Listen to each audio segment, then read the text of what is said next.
आपके चैनल को सक्सेसफुल बनाने के लिए सिर्फ एक थंबनेल लगता है, क्योंकि एक सही थंबनेल आपके वीडियो पे कुछ इस तरह के व्यूज गेन करवा सकता है। और अगर आप थंबनेल बनाने में प्रो बन गए तो आपकी हर दूसरी वीडियो पे कुछ इस तरह के व्यूज आएंगे। बट द क्वेश्चन इज कि आप अभी तक इस तरह के थंबनेल्स क्यों नहीं बना पा रहे, क्योंकि आपको पता ही नहीं है कि प्रोफेशनल डिजाइनर्स किस मेथड का यूज करते हैं अपने थंबनेल बनाने के लिए, उनकी साइकोलॉजी क्या होती है और उनको डिजाइनिंग के कौन कौन सी चीजें पता है जो आपको नहीं पता। इवन वो आइडिया सोचते कैसे थंबनेल का, इसकी भी आपको कोई नॉलेज नहीं है। बट डोंट वरी, इस वीडियो के बाद सब कुछ चेंज होने वाला है। इस वीडियो में मैं आपको थंबनेल डिजाइनिंग के प्रोसेस से लेके काफी सारे मेथड्स एंड ट्रिक्स बताने वाला हूँ जो कि डिजाइनर्स यूज करते हैं, और साथ ही वीडियो के एंड में आपको एक थंबनेल भी बना के दिखाने वाला हूँ, वो भी टोटली जीरो से। तो अब ज्यादा टाइम खर्च किए बिना शुरू करते हैं डिजाइनिंग कॉन्सेप्ट से। लेकिन उससे भी पहले आपको पता होना चाहिए कि यूट्यूब पे किस तरह के थंबनेल्स वर्क करते हैं। जितने भी थंबनेल्स यूट्यूब पे होते हैं उनको 8 यूनिक कैटेगरीज में डिवाइड किया जा सकता है, जो कुछ कोर एलिमेंट्स पे बेस्ड होते हैं। ये एलिमेंट्स का यूज करके क्रिएटर्स अपने थंबनेल को इतना कैची बनाते हैं कि व्यूअर्स क्लिक किए बिना नहीं रह पाते। चलिए एक एक करके मैं आपको ये सारी कैटेगरी समझा देता हूँ। क्या आपने कभी सोचा है सेलर्स खुद को पायरेट से कैसे बचाते हैं, या फिर यूएस का प्रेसिडेंट एक जगह से दूसरी जगह कैसे घूमता है अपनी गाड़ी को कॉन्वो वैन में डाल के, या फिर एयरप्लेन्स को कैसे टेस्ट किया जाता है मुर्गे की कुर्बानी देके। ये सारे थंबनेल्स शॉकिंग है, जो कि व्यूअर्स को एक सेकंड के लिए सोचने पे मजबूर कर देते हैं और इतना क्यूरियस कर देते हैं कि वो अल्टीमेटली थंबनेल पे क्लिक कर देते हैं। मिस्टर बीस्ट के मैक्सिमम थंबनेल्स ऐसे ही होते हैं। जितना बड़ा उतना अच्छा, नंबर्स की बात कर रहा हूँ। एक $20 मिलियन की यॉट में क्या होगा ये जानने का मन सबका होता है। सेम वे में हर मिनट में $2 कैसे कमाए ये जानने का मौका भी कोई नहीं छोड़ना चाहेगा। इवन ईमान गाजी के मैक्सिमम थंबनेल्स इसी कॉन्सेप्ट को फॉलो करते हैं, इसलिए उसकी वीडियोस इतना चलती है। लोगों को इतना ज्यादा एडिटेड और आर्टिफिशियल चीजें देखने की आदत हो गई है कि जब इस तरह के सिंपल थंबनेल देखते हैं तो उनका दिमाग इस चीज को प्रोसेस ही नहीं कर पाता। एज अ रिजल्ट क्रिएटर्स को कुछ इस तरह के व्यूज मिल जाते हैं। यानी कि आज के टाइम में आप कह सकते हैं सिंप्लिसिटी गेट्स अटेंशन। क्वेश्चन पूछो और आंसर बताए बिना भाग जाओ। रियल लाइफ में ऐसा करोगे तो लोग आपके पीछे पड़ जाएंगे जवाब जानने के लिए, और यूट्यूब पे अगर ऐसा करोगे तो थंबनेल्स पे क्लिक आएंगे, वो भी दबा के। ठीक इस तरह ह्यूमंस आर सॉल्यूशन ओरिएंटेड, इस चीज का फायदा उठाओ।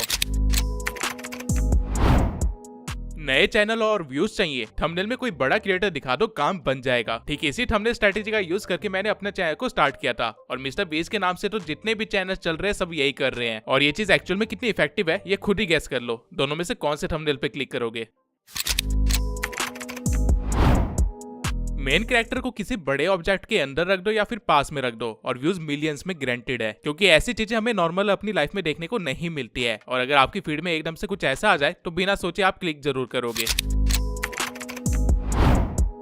ये one of the most common use thumbnail design है। बेसिकली थंबनेल के टॉप पे एक टेक्स्ट लिख दो जो कि आपके टाइटल से लिंक्ड हो। मेरी मैक्सिमम वीडियोस जिन्होंने अच्छा परफॉर्म किया है उनमें यही डिजाइन यूज किया गया है।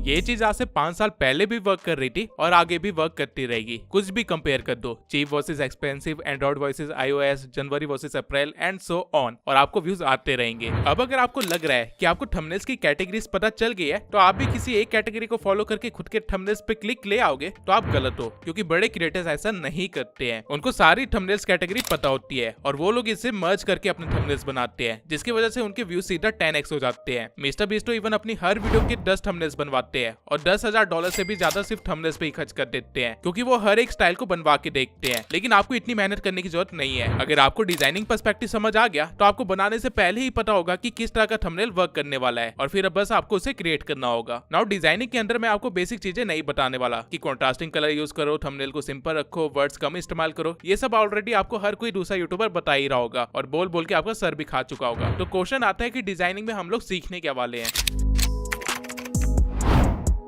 कंपोजिशन का मतलब होता है कि आपके थंबनेल का ओवरऑल सेटअप कैसा होगा, यानी कि कौन सा एलिमेंट कहां जाएगा और कैसे लगेगा। वहीं लेआउट का मतलब होता है उन एलिमेंट्स को बैलेंस करना और स्पेसिफिक एलिमेंट्स की अरेंजमेंट करना ताकि कंपोजिशन ना बिगड़े। नाउ इसके अंदर 3-4 चीजें आती है जो कि मैं आपको सिखा देता हूँ। अगर आपको नहीं पता रूल ऑफ थर्ड क्या है तो मैं आपको बता दूं कि ये कॉन्सेप्ट फोटोग्राफी में सबसे ज्यादा यूज किया जाता है। इस रूल के अकॉर्डिंग आपको अपने कैनवस को 3x3 के सेगमेंट में बांट देना है कुछ इस तरह से, और जो भी आपका मेन एलिमेंट है या फिर पर्सन है या फिर फेस है उसे लाइन ऑफ इंटरसेक्शन पे रखना होता है, ताकि फोटो के अंदर एक डेप्थनेस आए और एक फील आए। आप किसी भी बड़े यूट्यूबर को देख लीजिए, वो इसी रूल को अपने थंबनेल पे फॉलो कर रहा होगा। तो मेक श्योर आप भी इस चीज का ध्यान रखें, वरना आप भी कुछ इस तरह की गलतियां कर दोगे। अब आपने कभी सोचा है कि थंबनेल्स में हमेशा फेस या पर्सन लेफ्ट साइड में क्यों होता है? रीजन ये है कि हम थंबनेल्स को देखते नहीं है बल्कि आंखों से पढ़ते हैं और हमारी आंखों को लेफ्ट से राइट पढ़ने की आदत होती है। इसलिए आपको हमेशा अपने मेन एलिमेंट को लेफ्ट साइड में रखना है और सेकेंडरी एलिमेंट को राइट साइड में। बेसिकली जो चीज आप चाहते हैं कि ऑडियंस पहले देखे उसे लेफ्ट साइड में रखना है। थंबनेल के अंदर आपको मैक्स टू मैक्स 3 से 4 एलिमेंट्स ही रखने हैं, उससे ज्यादा नहीं। जितने कम एलिमेंट्स होंगे उतना ही अच्छा। मेरे मैक्सिमम थंबनेल्स जिन्होंने अच्छा वर्क किया है उनमें 3 एलिमेंट्स ही थे और मिस्टर बीस्ट की मैक्सिमम वीडियोस में तो सिर्फ 2 ही एलिमेंट्स होते हैं, जिनमें से एक तो उसका खुद का फेस ही होता है। मुझे एक डिजाइनर ने एक बात सिखाई थी जिसने मेरे थंबनेल को क्रिएट करने का पर्सपेक्टिव ही चेंज कर दिया। अच्छा थंबनेल वो नहीं होता जिसमें ऐड करने के लिए कुछ ना बचाओ, बल्कि वो होता है जिसमें रिमूव करने के लिए कुछ ना बचाओ। जिस तरह कोई भी ड्राइंग या आर्ट वर्क को डायरेक्टली नहीं बनाया जाता है, ठीक उसी वे में थंबनेल को भी डायरेक्टली नहीं बना सकते, उसको लेयरिंग करके ही बनाना होता है। यानी कि आपके पास एक फोरग्राउंड होगा, मिड ग्राउंड होगा और एक बैकग्राउंड होना चाहिए और ये तीनों चीजें बैलेंस्ड होनी चाहिए आपस में भी और ओवरऑल थंबनेल में भी। अब जिनको नहीं पता उनको बता दूं, फोरग्राउंड वो चीज है जो सबसे सामने होगी, बेसिकली हमारा मेन कैरेक्टर या फिर एलिमेंट। मिड ग्राउंड वो चीज है जो बीच में होती है, यानी कि सपोर्टिव टेक्स्ट या एलिमेंट। एंड बैकग्राउंड तो बैकग्राउंड ही है, इसको तो क्या ही एक्सप्लेन करूं। इसके सिवाय लेआउटिंग में आपको थोड़ी और चीजें ध्यान में रखनी है। जरूरी नहीं है कि आप हर बार मेन एलिमेंट को सेंटर में रखो, बल्कि मेन चीजों को साइड में रख के आप सेकेंडरी एलिमेंट को शो कर सकते हो, जिससे आपके थंबनेल में एक डायनेमिक फील आएगा। नाउ कंपोजिटिंग एंड लेयरिंग के बाद आता है डिजाइनिंग का अगला कॉन्सेप्ट, जो कि है कलर्स। अब आपको हर कोई ऑलरेडी बता चुका होगा कि कॉम्प्लीमेंट्री कलर्स यूज करो। ब्लैक के ऊपर व्हाइट रखो, व्हाइट के ऊपर ब्लैक रखो, कलर व्हील के अपोजिट कलर्स का इस्तेमाल करो, रेड के साथ ग्रीन लो, ब्लू के साथ orange low and so on. But the point is, ये सारा काम हम कर क्यों रहे हैं? कॉन्ट्रास्ट बनाने के लिए, राइट? नहीं, ये आधी इन्फॉर्मेशन है जो आपको पता है। डिजाइनर्स कलर व्हील का यूज करते हैं सिर्फ कॉन्ट्रास्ट बनाने के लिए नहीं, बल्कि एक कलर पैलेट बनाने के लिए, जो कि वो लगभग अपने हर थंबनेल में यूज करते हैं। लेकिन कलर पैलेट बनाते कैसे हैं? वैसे तो कलर व्हील में आप इन 6 पैटर्न्स को फॉलो करके एक कलर पैलेट बना सकते हो, लेकिन अगर आपको इतनी कॉम्प्लेक्सिटी में नहीं जाना है तो मैं आपको एक इजी मेथड बता देता हूँ जिससे आप खुद का एक कलर पैलेट बना सकते हैं। सबसे पहले आप एक मेन कलर चूज कर लीजिए जो कि आपके चैनल को रिप्रेजेंट करने वाला है। ये आपका फोरग्राउंड कलर होने वाला है। एग्जाम्पल के लिए मैं यहाँ पे ब्लू चूज कर लेता हूँ और इसके बाद आपको 3 कलर्स ऐड करने हैं, ब्लैक, ग्रे एंड व्हाइट, क्योंकि ये कलर्स आपको कंट्रास्ट देंगे जो कि आपको चाहिए और हर थंबनेल में इन कलर्स की जरूरत तो पड़ने वाली है। और आखिर में आपको अपना सेकेंडरी कलर चूज करना है जो कि कॉम्प्लीमेंट्री होना चाहिए आपके मेन कलर का, और ये चीज आप कलर व्हील में देख सकते हैं। एंड बूम, आपका कलर पैलेट तैयार है। अब कलर्स के बाद आते हैं डिजाइनिंग के अगले एलिमेंट पे, जो कि है टाइपोग्राफी। थंबनेल की टाइपोग्राफी में आपको ज्यादा कुछ समझने की जरूरत नहीं है, सिवाय इसके कि आपको सैन सेरिफ फॉन्ट्स का यूज करना है, सेरिफ का नहीं। सेरिफ फॉन्ट्स डिजाइन के लिए यूज होते हैं, यानी कि अगर आप मैगजीन बना रहे हो या कुछ लग्जरियस टाइप दिखा रहे हो तब आपको इसकी जरूरत पड़ेगी। बट अगर आपको लोगों का ध्यान खींचना है, आपको कुछ बोल्ड दिखाना चाहिए जो कि आसानी से पढ़ा जा सके, वो भी जितना जल्दी हो सके उतना जल्दी, तो इसके लिए सैन सेरिफ ही बेस्ट है। जिस वर्ड को एम्फसाइज करना है उसको बड़ा रखना और टेक्स्ट को उभारने के लिए स्ट्रोक या शैडो का यूज करना। टाइपोग्राफी में आपको इससे ज्यादा कुछ भी सीखने की जरूरत नहीं है, आपके लिए इतना इनफ है थंबनेल बनाने के लिए। नाउ आपको थंबनेल्स की कैटेगरीज पता है एंड थंबनेल्स बनाने के लिए आपको जितनी डिजाइनिंग आनी चाहिए थी उसकी भी पूरी थियोरेटिकल नॉलेज है, लेकिन मेन दिक्कत आती है थंबनेल्स के आइडिया सोचने में। तो वो कैसे करते हैं? क्या हम यूट्यूबर्स के पास कोई स्पेशल ट्रिक है जिससे हम थंबनेल्स के आइडिया सोचते हैं? नहीं, बिल्कुल भी नहीं, बल्कि हम सब बहुत ही बड़े चोर हैं। हाँ, आप लोगों ने बिल्कुल सही सुना, हम सब एक दूसरे से चोरी करके अपने थंबनेल से आइडियाज लेते हैं। यकीन नहीं हो रहा तो मिस्टर बीस्ट का ये थंबनेल देख लो जो कि इस थंबनेल से चुराया गया है। ए रैक का ये थंबनेल देख लो जो कि मिस्टर बीस्ट से चुराया गया है, या फिर मेरा ये थंबनेल देख लो जो कि एआई गाय ने चुराया है, या फिर ये वाला थंबनेल देख लो जो कि डिकोडिंग वाईटी से इंस्पायर्ड है। लेकिन क्या ये एक्चुअल में चोरी है? नहीं,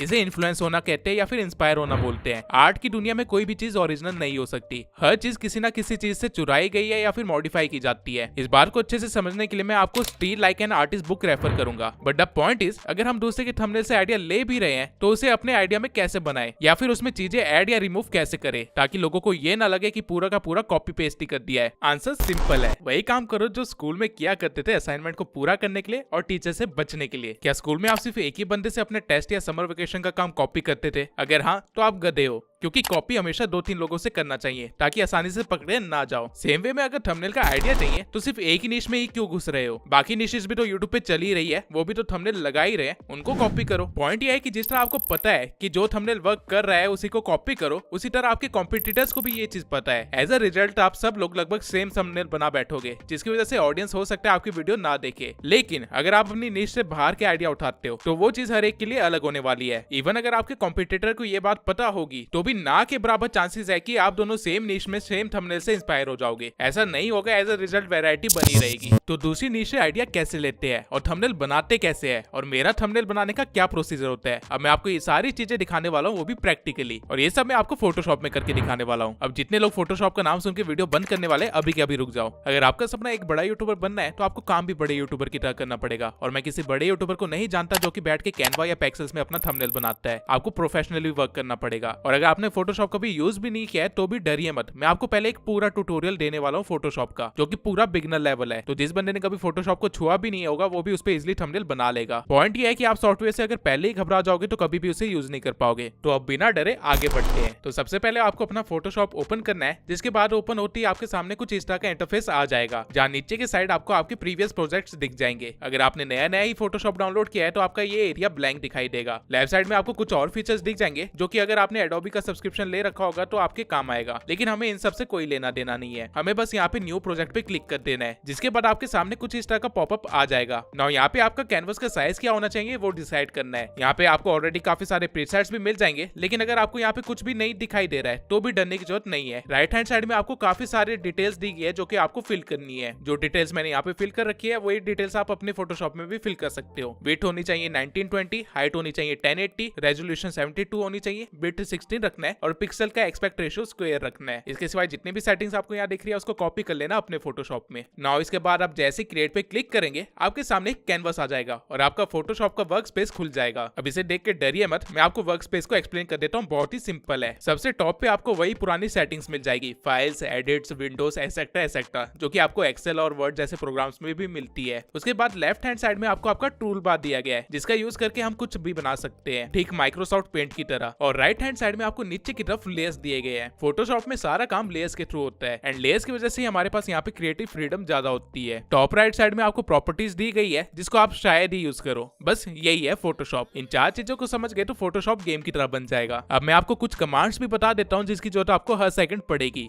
तो सबसे पहले अगर आप कंट्रोल दबा के अपने माउस व्हील को स्क्रॉल करते हो तो आप अपने कैनवस को लेफ्ट या राइट भेज सकते हो कुछ इस तरह से। बेसिकली आप अपने वर्क स्पेस में मूव कर सकते हो। वहीं ऑल्ट दबा के अगर आप स्क्रॉल करते हो तो आप वर्क स्पेस में जूम इन या जूम आउट कर सकते हो, जितना चाहे उतना। अब अगर आप नया ही फोटोशॉप सीख रहे हो और हो सकता है कि गलती से आपने अपने वर्क स्पेस को मैसअप कर दिया कुछ इस तरह से और चीजें इधर उधर हो गई है, तो आपको डरने की जरूरत नहीं है। आपको बस टॉप में यहाँ जो विंडो लिखा गया है वहाँ पे जाना है और देन वर्क स्पेस में जाके रिसेट एसेंशियल्स पे क्लिक कर देना है, जिसके बाद सारी चीजें अपनी ओरिजिनल पोजीशन पे चली जाएगी। नाउ यहाँ लेयर्स में आप इस प्लस वाले आइकन पे क्लिक करके नए लेयर्स को ऐड कर सकते हैं। और जिनको नहीं पता कि लेयर्स क्या होते हैं और ये कैसे काम करते हैं उनको मैं थोड़ा सा समझा देता हूँ। यहाँ टूल बार में आपको काफी सारे टूल्स दिए गए हैं, जिनमें से सबसे पहला टूल जो मैं इस्तेमाल करूंगा वो है ब्रश टूल। आप अपने ब्रश का साइज यहाँ से बढ़ा सकते हैं और उसकी हार्डनेस को भी कंट्रोल कर सकते हैं। और यहाँ कलर पे क्लिक करके आप कोई भी रैंडम कलर चूज कर सकते हैं। नाउ जब मैं कैनवस पे ब्रश रन करूंगा तो आप देख सकते हैं कि ये ब्रश मेरे लेयर 1 पे चल रहा है। बैकग्राउंड अभी भी बिल्कुल साफ है। वहीं अगर मैं एक और लेयर ऐड कर दूं और फिर कलर चेंज करके दोबारा से ब्रश को चलाऊं तो ये ब्लू कलर रेड कलर के ऊपर आ जाएगा। इसका रीजन ये है कि ब्लू कलर वाली लेयर रेड के ऊपर है। अगर मैं रेड वाली लेयर को ब्लू के ऊपर रख दूंगा तो रेड कलर कैनवस में ऊपर आ जाएगा, जैसा कि आप देख ही सकते हैं। इस आई वाले बटन से आप अपनी लेयर्स को अपनी मर्जी के अकॉर्डिंग हाइड भी कर सकते हैं। अब मैं आपको सारे इंपॉर्टेंट टूल्स बता देता हूँ जिसका आप इस्तेमाल करने वाले हैं। तो इसमें सबसे पहला है मूव टूल, जिसको यूज करके आप अपने कैनवस में चीजों को मूव कर सकते हैं। आपने जो भी लेयर सिलेक्ट की होगी उस लेयर के एलिमेंट्स मूव होने लग जाएंगे कुछ इस तरह से। इवन मूव टूल का इस्तेमाल करके आप एलिमेंट्स के साइज को बड़ा छोटा भी कर सकते हैं। और अगर आपको दोनों लेयर्स को एक साथ मूव करना है तो आपको बस पहले किसी एक लेयर पे क्लिक करना है और फिर कंट्रोल दबा के दूसरी लेयर पे क्लिक करना है, जिसके बाद दोनों लेयर सिलेक्ट हो जाएंगे एंड मूव टूल से आप इन दोनों को एक साथ ही मूव कर सकते हैं। डजंट मैटर यहाँ पे कितनी लेयर्स है, जो आपने सिलेक्ट किया होगा वो सब कुछ मूव करेगा। नाउ अगला टूल है सिलेक्शन टूल। अगर आप कैनवस पे कोई सिलेक्शन बनाते हैं और फिर किसी लेयर को सिलेक्ट करते हैं जिसके बाद मूव टूल का इस्तेमाल करते हैं तो सिलेक्टेड पार्ट आपका मूव होने लग जाएगा, बाकी चीजें नहीं होगी। आप कंट्रोल+D दबा के चीजों को डीसिलेक्ट कर सकते हैं। अगला टूल है हमारे पास लासो टूल। ये टूल भी सिलेक्शन का ही काम करता है, लेकिन इसमें आपको काफी सारे सब टूल्स मिल जाते हैं, जैसे कि मैग्नेटिक लासो टूल, जिससे आप बिना ज्यादा मेहनत किए किसी भी कॉम्प्लेक्स शेप को सिलेक्ट कर सकते हैं। आपको बस स्टार्टिंग में क्लिक करना है और फिर अपने माउस को शेप के आसपास घुमाना है और ये अपने आप ही सिलेक्शन बनाता चला जाएगा शेप के अकॉर्डिंग। लासो के नीचे आपको मैजिक वॉन्ड टूल दिया गया है जो कि कलर के बेसिस पे सिलेक्शन बनाता है। इवन आपको हर टूल के ट्यूटोरियल्स खुद एडोबी प्रोवाइड करता है, आपको बस स्टार्ट करना है। अब इसके बाद यहाँ पे जो इंपॉर्टेंट टूल है वो है इरेजर। इरेजर का साइज आप अपने कीपैड में इस वाले बटन से भी बड़ा छोटा कर सकते हैं। आपको डिलीट का बटन यहाँ मिल जाएगा जिससे आप डायरेक्टली लेयर्स को डिलीट कर सकते हैं। अगर कोई इमेज कैनवस में इंपोर्ट करनी है तो बस उसे ड्रैग एंड ड्रॉप करो और वो खुद कैनवस पे आ जाएगी, जिसे आपको यहाँ पे कंफर्म करना है और फिर इसको आप अपने मर्जी के अकॉर्डिंग चला सकते हो। कंट्रोल टी दबा के आप किसी भी चीज को छोटा बड़ा कर सकते हो, लेकिन ये एक सिमेट्रिक वे में होगा, यानी कि हर जगह से वो इक्वली इफेक्ट होगा। लेकिन अगर आप कुछ ऐसा करना चाहते हो तो आपको शिफ्ट दबा के कोई भी एक कोना पकड़ लेना है और फिर उसको स्ट्रेच कर देना है और आपका काम हो जाएगा। अगर गलती से कोई गलती हो जाती है तो आप कंट्रोल जेड दबा के उसे अंडू भी कर सकते हो। नाउ आई होप आपको फोटोशॉप के बेसिक्स तो आ ही गए होंगे एंड आप अब काम करने के लिए रेडी होंगे। मैंने एक बहुत ही क्विक ट्यूटोरियल दिया है क्योंकि वीडियो थंबनेल्स के ऊपर है, लेकिन अगर आपको फोटोशॉप को डिटेल में सीखना है तो आप देवेश के चैनल पे जा सकते हो और वहाँ पे हर एक चीज डिटेल में सीख सकते हो। जिनको नहीं पता उनको बता दूं, देवेश एक डिजाइनर है और मेरा थंबनेल क्रिएटर भी। मेरे चैनल के मैक्सिमम थंबनेल्स हम दोनों ने एक साथ ऑनलाइन बैठ के बनाए हैं। नाउ आई गेस आपको फोटोशॉप भी आ ही गया है, तो आइए थंबनेल क्रिएट करते हैं। तो मान के चलते कि मुझे एक थंबनेल बनाना है on the topic how to make best thumbnails. तो इसके लिए सबसे पहले मैं YouTube पे जाऊंगा और सेम टॉपिक को सर्च करूंगा। ये चीज आपको हमेशा करनी है ताकि आपको पता चल सके कि मार्केट में कौन कौन से थंबनेल्स ऑलरेडी बन चुके हैं और कौन कौन से थंबनेल चल रहे हैं। नाउ यहाँ पे आपको जो थंबनेल दिखे जो कि दूसरे के चैनल पे वर्क कर चुके हैं, आपको उनको डाउनलोड कर लेना है या फिर एसएस ले लेना है। फॉर एग्जाम्पल यहाँ पे इस थंबनेल को डाउनलोड कर लेता हूँ। अब मैं स्क्रॉल करता रहूंगा जब तक मुझे कुछ और आइडियाज ना मिल जाए। अब यहाँ पे आप देख सकते हैं कि आकाश वर्मा का थंबनेल बिल्कुल सेम है थिंक मीडिया के थंबनेल जैसा, और दोनों को ही अच्छे व्यूज आए हैं। दैट मीन्स की ये स्टाइल वर्क कर रहा है। थोड़े और नीचे आने पे मुझे एक और थंबनेल मिला जो कि छोटे चैनल पे भी वर्क कर चुका है, तो इसे भी मैं सेव कर लूंगा। इसके बाद मुझे एक और थंबनेल मिला जो कि थंबनेल से रिलेटेड टॉपिक पे तो नहीं था, लेकिन उसमें एक सेंटेंस काफी क्लिकेबल था, तो मैं इसे भी सेव कर लेता हूँ। सेम टाइप ऑफ सेंटेंस इस लड़की ने भी लिखा है, यानी कि ये सेंटेंस लोगों को क्लिक करने पे मजबूर कर रहा है। नाउ इसके बाद मुझे एक और वीडियो मिलती है जिसमें 3 मिलियन से भी ज्यादा व्यूज है, और वो भी 3 साल पुराने वीडियो,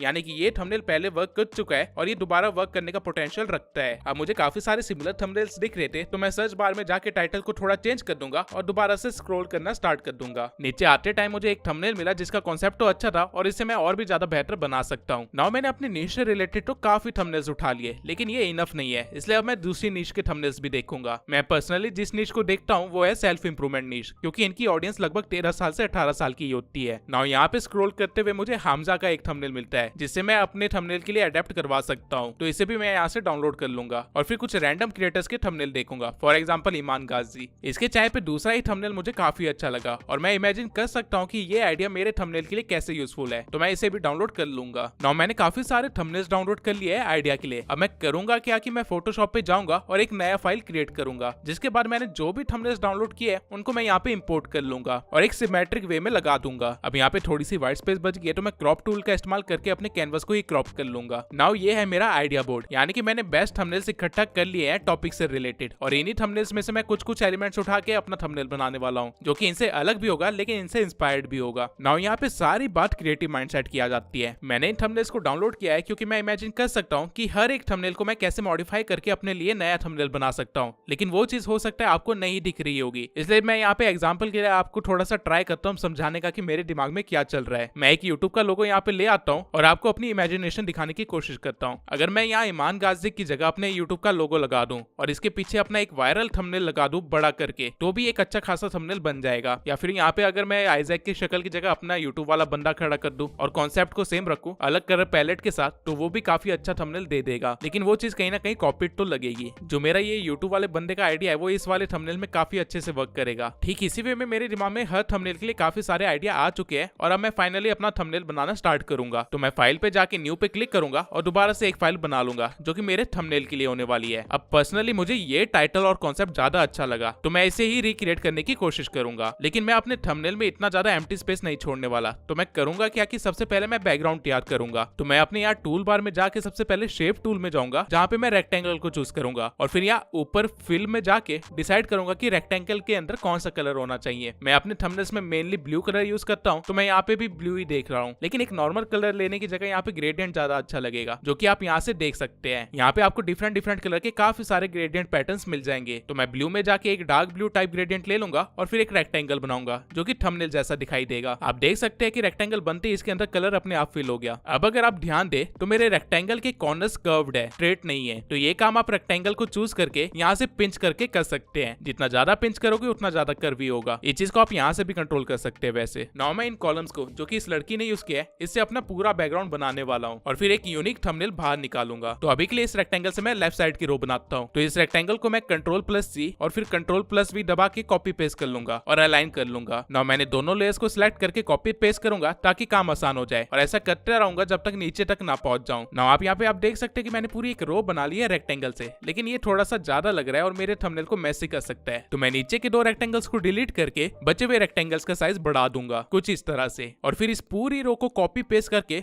मैं ऐसे ही रोज बनाता जाऊंगा जब तक मेरा कैनवस कवर ना हो जाए। नाउ आप यहाँ पे देख सकते हैं कि ये करते करते मैंने यहाँ पे कितनी सारी लेयर्स क्रिएट कर ली है। इवन मुझे अपना लेयर वाला पैनल पूरा दिख भी नहीं रहा है, मुझे यहाँ स्क्रॉल करना पड़ रहा है। तो मैं करूंगा क्या कि ऊपर वाले पैनल को थोड़ा सा छोटा कर लूंगा ताकि मुझे सारी लेयर्स दिखाई दे, और अगर ये काफी नहीं है तो मैं यहाँ से इस पैनल को थोड़ा सा डिलीट भी कर लूंगा। अब ये सब करने के बाद भी मुझे यहाँ पे काफी सारी लेयर्स दिख रही है, तो मैं क्या करूंगा कि इनका एक फोल्डर बना लूंगा। आपको बस एक रो के सभी रेक्टेंगल्स को यहाँ लेयर्स में सिलेक्ट कर लेना है और फिर यहाँ पे क्लिक कर देना है, जिसके बाद वो सभी लेयर्स इकट्ठा होकर एक फोल्डर में चले जाएंगे और इस फोल्डर का आप अपने अकॉर्डिंग नामकरण कर सकते हैं। ठीक ऐसा ही मैं सभी रोज के साथ करूंगा, जिसके बाद मेरे पास यहाँ पे इनफ स्पेस होगी और मैं सभी लेयर्स को एक साथ देख पाऊंगा। अब यहाँ पे जो हमारा बैकग्राउंड है वो व्हाइट है और वो अच्छा नहीं लग रहा है, तो इसके लिए मैं पहले इस लेयर को अनलॉक करूंगा और यहाँ से फोरग्राउंड यानी कि टॉप का कलर ब्लैक रख दूंगा। जिसके बाद मैं शिफ्ट प्लस बैक स्पेस दबाऊंगा तो सामने कुछ ऐसा पॉपअप आ जाएगा और ओके दबाने पे ब्लैक कलर पूरे कैनवस पे फिल हो जाएगा। ये चीज आप यहाँ पे देख सकते हैं। ना मुझे ये टेक्स्ट चाहिए, तो मैं यहाँ टेक्स्ट टूल को सिलेक्ट करने के बाद टेक्स्ट लिख दूंगा और पूरे टेक्स्ट को सिलेक्ट करके यहाँ से इसका कलर चेंज कर लूंगा। डबल क्लिक करने के बाद आप यहाँ से फॉन्ट भी चेंज कर सकते हैं। इस थंबनेल में सैंस सेरिफ से ज्यादा सेरिफ फॉन्ट अच्छा लग रहा है, तो मैं उसे ही यूज करूंगा और टेक्स्ट को अलाइन कर दूंगा अपने कैनवस से। अब मुझे एक टिक वाला पीएनजी चाहिए, तो वो मैं पीएनजी विंग की वेबसाइट पे जाके डाउनलोड कर लूंगा और अपने कैनवस में इंपोर्ट कर लूंगा और उसके साइज को सेट कर दूंगा टेक्स्ट के अकॉर्डिंग। नाउ यहाँ पे मेरे पास अपना टाइटल भी है, यहाँ पे पीएनजी भी है, लेकिन ये स्टिल ऊपर वाले पूरे एरिया को कवर नहीं कर रहा है, तो मैं इसे थोड़ा सा बड़ा कर लूंगा ताकि ये इजिली विजिबल रहे। अब ये जो हमारा बैकग्राउंड है ये काफी ज्यादा ब्राइट है और बैकग्राउंड डल होना चाहिए ताकि मेन एलिमेंट ज्यादा इजिली देखा जा सके। तो मैं सभी ग्रुप्स को सिलेक्ट करूंगा और यहाँ से उनकी ओपेसिटी को थोड़ा सा कम कर दूंगा। अब किसी ग्लिच की वजह से मेरा ये लेफ्ट वाला कॉलम सिलेक्ट नहीं हुआ है, तो मैं लेफ्ट वाले कॉलम के ग्रुप पे क्लिक करूंगा और उसके अंदर के सभी लेयर्स को सिलेक्ट करके उनका एक साथ यहाँ से ओपेसिटी कम कर दूंगा। अब मुझे यहाँ से दिख रहा है कि टेक्स्ट की लाइन में थोड़ी सी गड़बड़ है, तो मैं दोनों को एक साथ सिलेक्ट करके उन्हें भी ठीक कर लूंगा। अब जिस तरह हमारे रेफरेंस में एक थंबनेल अलग कलर का दिखाया गया है, हमें भी वही करना है। तो इसके लिए मैं एक न्यू लेयर बनाऊंगा और दोबारा से रेक्टेंगल शेप को चूज कर लूंगा। अब आप ये देखिए कि आपका सेकेंडरी कलर जो आपने चूज किया है वो मेरे कैनवस में डार्क ब्लू है। तो मैं गूगल पे जाके कलर विद देखूंगा ताकि मुझे ये पता चल सके कि कौन सा कलर इसके साथ बेस्ट कॉम्प्लीमेंट करेगा। हमारे केस में ऑरेंज या रेड परफेक्ट रहेगा, तो मैं वापस फोटोशॉप पे आके रेक्टेंगल के अंदर रेड ग्रेडियंट फिल कर दूंगा और इस बार एक बड़ा सा रेक्टेंगल बनाऊंगा। ना मुझे इस रेक्टेंगल को सेंटर में अलाइन करने में दिक्कत आ रही है, तो मैं कंट्रोल आर दबा के अपने वर्क स्पेस में रूलर्स को ले आऊंगा और ड्रैग करके इससे सेंटर में एक लाइन बना लूंगा, जिसके बाद मैं अपने रेक्टेंगल को यहाँ पे परफेक्टली फिट कर लूंगा। अब ये परफेक्ट जगह बैठ तो गया है, लेकिन इसका कलर हल्का सा पिंकिश है और मुझे रेड या ऑरेंज चाहिए, तो मैं यहाँ पे इसे चेंज कर लूंगा और आप देख सकते हैं कि अब कितना अच्छा कॉन्ट्रास्ट बन चुका है और हमें यही तो करना था,